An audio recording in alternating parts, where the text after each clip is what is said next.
అసత్యాలు వద్దు, వాస్తవాలే ముద్దు. ప్రజలకు ప్రభుత్వానికి అనుసంధానం. MK news. ఈ మధ్య పాకిస్తానీ టూరిస్టుల మీద అటాక్ చేసి ఎంతో మంది భారతీయ పౌరులని వాళ్ళ భార్యలు, కుటుంబ సభ్యుల మధ్యన చంపడం జరిగింది.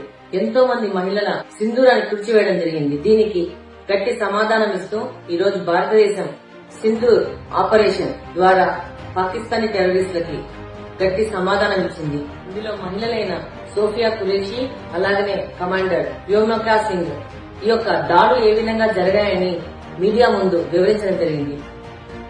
భారతదేశంలో నారీ శక్తి దేనికైనా సిద్ధమని ఈరోజు ఈ యొక్క దాడుల ద్వారా ప్రపంచానికి తెలియజేయడం జరిగింది.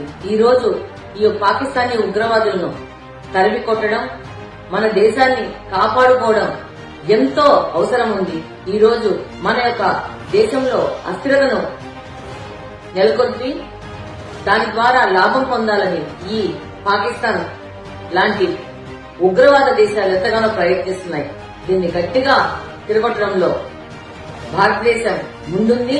అలాగనే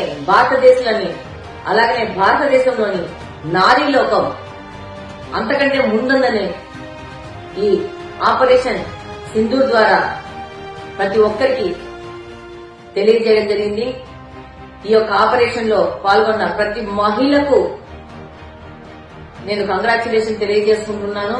అలాగనే ప్రతి ఒక్క మహిళ ఇలాగనే ధైర్యంగా వారి జీవితాల్లో ఉన్న సమస్యలు కూడా పోరాడాలని కోరుకుంటూ మీ రెడ్డప్ప గారి మాధవి.